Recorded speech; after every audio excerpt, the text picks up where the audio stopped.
one of the like worst ways to spend money, or probably one of the worst investments ever to spend money, and that's basically the school system. So a California school district approves $40 million mandatory ethnic studies course based on critical race theory. So let's get right into it. So a small school district has become the first in California to enforce mandatory ethnic studies lessons based on critical race theory, including for preschoolers, setting aside $40 million to implement it. $40 million, right? This is probably one of the biggest wastes of money that I've seen in a while. And the thing that you got to understand, right? The biggest issue when it comes to the school system is students not understanding a single thing about personal finance, right? That is the biggest issue, right? Because there's like, if anyone's ever been to school, it hasn't changed for decades, right? And in the majority of most schools in the country, in the United States, guess what? By the time you graduate high school, right, you probably still don't even know how to write a check, right? How stupid is that the school system is funneling so much money to make this mandatory for people to learn about critical race studies, basically, right? To learn more about ethnic studies when, hey, how about everyone needs to understand personal finance so that no one is left in a situation where they're living paycheck to paycheck? That is far more important and will improve so many more people's lives because you would help them get out of poverty because they have a strong understanding about finances. And yet, there is so much money and energy being wasted on things that are not actually going to help people. Like, that's the thing that's so like disturbing about this. Like, you're going to put $40 million to teach people how to be more racist or not racist, and yet you're not going to spend a single dime teaching everyone about finances so that they can actually take care of themselves, so that they don't actually get into massive amounts of student loan debt to the point where they completely screw up their lives.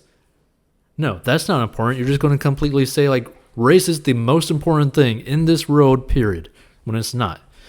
It's understanding your finances so that you could have the freedom to live whatever life you want. And focusing so much on this, putting so much money onto this, makes literally no sense, right? Like, it makes no sense to do something like this. You're going to completely waste taxpayer money for nonsense, right?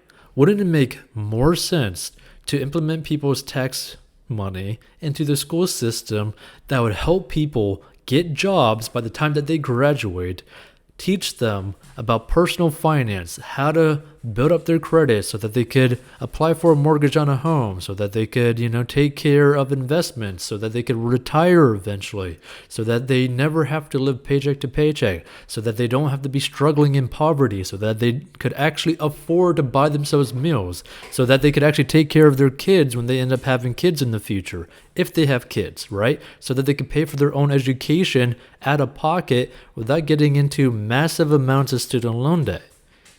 That makes the most sense, to put more money into that to build up a system that will support that, compared to something that's making race the biggest issue in the school system.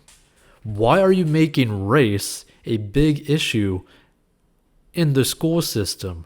The school system is there to teach students about how to improve their lives and actually create a future that they actually want, right? Like, I just do not understand why this is getting pushed so hard into the school system.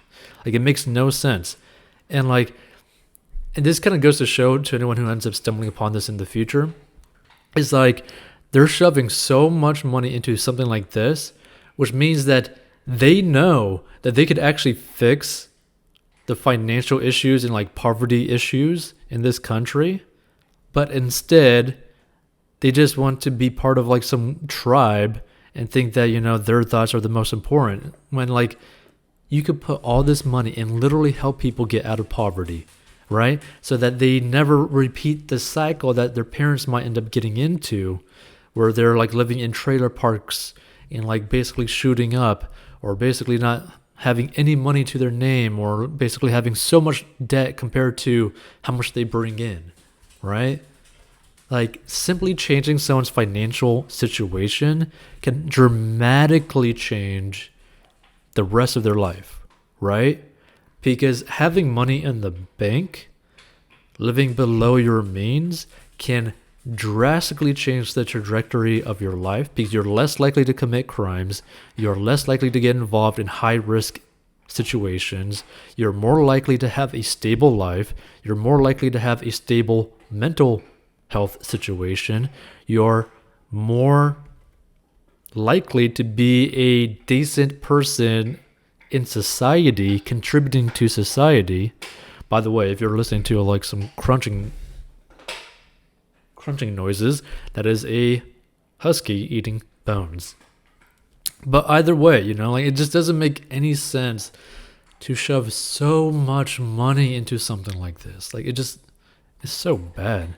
So the Board of Trustees of the Hayward Unified School District in the Bay Area voted unanimously late last month to approve the program for all grades starting in preschool, making it a graduation requirement by next year. Again, why? Why are you making this a graduation requirement, but you're not making it a requirement for students to understand finances? Like, it makes no sense. It is informed by and will include critical race theory in the Liberated Ethnic Studies model curriculum, the district said. Ethnic studies is the interdisciplinary study of race and ethnicity as understood through the perspectives of major underrepresented racial groups in the United States, the district said. They were listed as African Americans, Chicanx, Latinx, Asian Americans, and Native Americans, and indigenous groups, as well as Pacific Islanders and Arab Americans. This discipline contends with racism, white supremacy culture, anti-blackness, anti-indigeneity, and nation-within-nation relationships, the release said. Hayward Unified School District Board President Dr. April Oquenda said it is important to teach children of all ages about their ancestral legacies. What does that have to do with anything that they just said in the release? Right? That has nothing to do with what was said in the release. So culture is essential in the fight for racial justice, and the district believes that the promise of the full inclusion of ethnic and cultural groups who have contributed to the development of our country has not yet been realized, she added. So the Hayward Board approved $40 million to cover recruiting, training, and materials for the policy, despite community fears that it could encourage anti-Semitism, Jewish News Syndicate noted. And so the Jewish Caucus warned that an early draft of the curriculum would marginalize Jewish students and fuel hatred and discrimination against the Jewish community. And the policy is being pushed throughout the state, with San Diego Unified School District expected to approve a similar plan later this summer. Okay, and then the Salinas Union High School District, meanwhile, recently hired Rethinking Ethnic Studies author R. Tolteca Coathan to prepare teachers to implement a similar course, paying $1,500 an hour. Like, see, that is just so stupid, right? Like, again, why are they putting so much money into this? Like, it makes no sense. Put money into something that will actually help out communities. Put in something that will actually help unserved communities so that they are less likely to remain in poverty, less likely to be committing crimes because they are in poverty, and less likely to be unproductive in society, right? So that they could be basically an asset to the country, pay their taxes, and make a hell of a lot of money, right? Don't you want everyone to make a hell of a lot of money? Because look, if you make a hell of a lot of money, and you live below your means, guess what? You're probably going to be living a pretty awesome life. So why would the school districts not focus more on that, building people up, than focusing on race. That is just something that I do not understand. And I don't think that's going to help anyone, any of these students in the future. I think a lot of these students are going to be screwed in the future because so much money is getting funneled into this race studies instead of being funneled into things that are actually going to teach them how to live in the real world.